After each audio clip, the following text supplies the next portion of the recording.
गुरु प्यारी सात संगत जी, राधा स्वामी जी। संगत जी, आज जो मैं आपके सामने सत्संग साझा करने जा रहा हूँ, यह बाबा जी ने डेरा ब्यास में बिना पाठी जी के सत्संग किया था।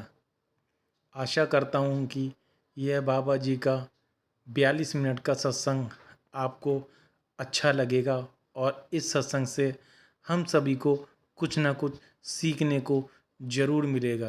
तो आइए सत्संग को स्टार्ट करते हैं। बाबा जी 8:26 पर स्टेज पर आ गए थे और बाबा जी ने 8:30 पर सत्संग शुरू किया था। बाबा जी ने हुजूर महाराज जी की बात को समझाते हुए फरमाया कि जितने भी संत महापुरुष धरती पर आए हैं उन सब ने कहा है कि आंखें बंद करके देखो, लेकिन दुनिया कहती है कि आंखें खोल कर देखो। संत कहते हैं मरना सीखो, दुनिया कहती है जीना सीखो। संतों ने कहा है कान भर के बंद करके सुनो, दुनिया ने इसका भी उल्टा कहा है कि कान खोल कर सुनो। मतलब दुनिया हमेशा संतों के कहे उल्टा किया है। बाबा जी ने कहा कि हम परमार्थ को अपना तो लेते हैं, लेकिन परमार्थ को समझ नहीं पाते। परमार्थ का मतलब परम का अर्थ और परमात्मा का मतलब है परम आत्मा। मतलब तो आत्मा सबसे पहले थी। बाबा जी ने कहा हमें ये जन्म और ये शरीर असल की पहचान के लिए मिला है, लेकिन हम शरीर के दायरे में ही फंस कर रह गए हैं। बाबा जी ने कहा हमने तो इस शरीर के दायरे को क्रॉस करके आगे बढ़ना है। बाबा जी ने कहा कि मालिक ने हमेशा सबसे उत्तम जामा बख्शा है। यही एक जामा है जो कर्म जूनी के साथ साथ भोग जूनी भी है। बाकी सब ही निचली जूनियाँ हैं जो सिर्फ भोग जूनियाँ हैं। आज मालिक ने हमें मौका दिया है और हम कर्म करके यहाँ से मुक्त हो सकते हैं, लेकिन हम इस उत्तम जामे की असलियत को पहचान नहीं पा रहे हैं। निचली जूनियों में जाने के बाद फिर पता नहीं कब ये उत्तम जूनी मिलेगी। मालिक के अलावा कोई नहीं जानता। आज हमें जामा मिला है, उसमें मालिक ने हमें सोचने समझने की ताकत दी है। हमें अच्छे बुरे को पहचान करने की ताकत दी है, विवेक की ताकत दी है। यही चीज़ हमें निचली जूनियों में अलग अलग करती है। यह जो मौका हमें मिला है, यह हमें असल को पहचानने के लिए मिला है, लेकिन हम अपने शरीर के दायरे से निकल ही नहीं पा रहे। कोई हमें हाल पूछता है तो हम अपने शरीर का हाल बताने लगते हैं। हमें इस दायरे से ऊपर उठना है।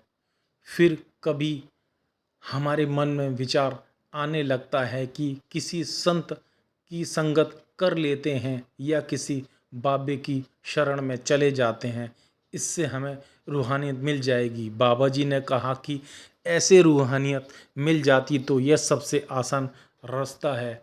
ऐसे हमें कभी भी रूहानियत नहीं मिल सकती।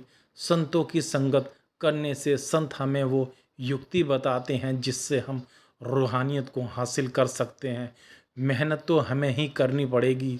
संतों का काम है अपनी संगत को असल की पहचान करवा कर सही रास्ता दिखाना। रास्ते पर चलना तो हमें ही पड़ेगा, तब जाकर हम कुछ हासिल कर सकते हैं। आगे बाबा जी ने फरमाया आज हम मालिक से मांगने पर लगे हुए हैं। मालिक ने जो देना था वो पहले ही दे दिया है। अब हमें तो बस कदर करनी है। हमने तो मांगने की आदत डाल ली है। बाबा जी ने कहा बिन मांगे मोती मिले, मांगे मिले ना कोई। बाबा जी ने फरमाया मालिक ने पहले ही बहुत कुछ दे रखा है, लेकिन हम ही पहचान नहीं कर पा रहे। हम तो बस मांगते बने पड़े हैं। दो समय की रोटी, दो कपड़े और सर पर छत से ज़्यादा और कुछ नहीं चाहिए तो वो ज़्यादा है। हम मालिक से धन दौलत ज़मीन जायदाद मांगने लगे हुए हैं। आज हम जिस मकान में रह रहे हैं, हमारे से पहले उसमें कोई और रहता था और हमारे बाद में कोई और रहेगा। जो चीज़ हमें मालिक से मांगनी चाहिए उसको हम कभी मांगते ही नहीं। हमें तो मालिक से मालिक को ही मांगना चाहिए। आगे बाबा जी ने फरमाया, मांग कहाँ से पैदा होती है? मांग हमारे मन से पैदा होती है और मन हमारे काबू में है ही नहीं। हम ही मन के अधीन हुए बैठे हैं।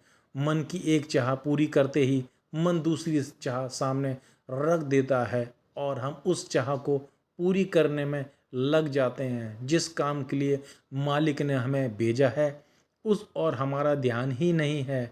बस बैंक में पड़े हुए हैं, पैसे बैंक में पड़े हैं, उसको बढ़ाने में लगे हुए हैं। हम सालों बाद भी प्लानिंग करके बैठे हुए हैं। हुजूर कहते थे यह तो हमारी प्लानिंग है, उसकी प्लानिंग का क्या यह तो कोई नहीं जानता।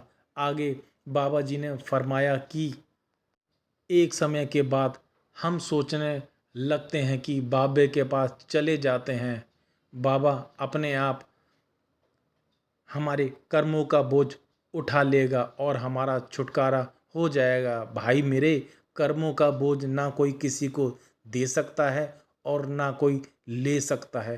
कर्मों का हिसाब तो अटल है, कर्मों का हिसाब तो हमें खुद ही देना पड़ेगा।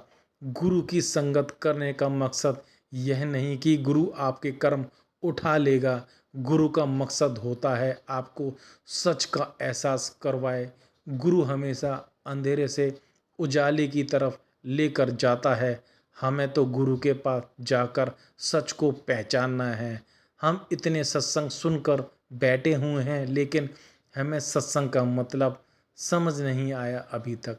सत्संग का मतलब यह नहीं होता कि हमने तो सत्संग पंडाल में बैठकर अपनी हाजिरी लगा दी है। सत्संग का मकसद तो तभी पूरा होता है जब हम सत्संग की बातों को अमल में लाए। यहाँ 1 घंटा बैठकर हम अपने घर चले जाते हैं और सब भूल कर बैठ जाते हैं। सत्संग में क्या समझाया हम अमल में नहीं लाते। आगे बाबा जी ने समझाया, आज़ादी का मतलब समझाते हुए फरमाया कि आज़ादी का क्या मतलब होता है। आज़ादी का मतलब होता है हम अपनी मर्जी से कुछ भी कर सकते हैं, लेकिन हम तो अपने मन के गुलाम बैठे हैं। मन कहेगा तो हम भजन बंदगी पर बैठेंगे, मन ने मना कर दिया तो हम बैठ ही नहीं पाएंगे। क्या हमें अपने आप को आज़ाद कहना चाहिए? हम तो मन के इशारों पर काम करते हैं। आगे बाबा जी ने कहा कि लोग मालिक को ढूंढने ना जाने कहाँ भटकते हैं। कोई पहाड़ों पर चला जाता है तो कोई नदियों में मालिक को ढूंढ रहा है। हम ये नहीं समझ पा रहे हैं कि जो कुछ भी मिलेगा वो हमारे अंदर ही मिलेगा। जब हम संतों की संगत करते हैं तो हमें उस युक्ति का पता चलता है जिससे हम मालिक को पा सकते हैं। हमें मालिक को पाने के लिए भटकने की ज़रूरत नहीं। मालिक तो 24 घंटे हमारे अंदर है, बस हम ही पहचान नहीं कर पाते। हमें अपने मन को अधीन करना है। जिस दिन मन हमारे काबू में आ जाएगा संगत जी, उस दिन हमें मालिक से कुछ भी मांगने की ज़रूरत नहीं पड़ेगी। साथ संगत जी, आखिर में बाबा जी ने समझाया कि मालिक पहले ही सब कुछ दे चुका है। हमें मालिक का शुक्र करना है, शुक्र करना है। इसके बाद बाबा जी ने सभी संगत को राधा स्वामी बुलाई और बाबा जी स्टेज से चले गए। तो संगत जी, आशा करता हूँ कि यह छोटा सा सत्संग बाबा जी का आपको अच्छा लगा होगा और इस सत्संग से हम सभी को कुछ ना कुछ सीखना ज़रूर चाहिए।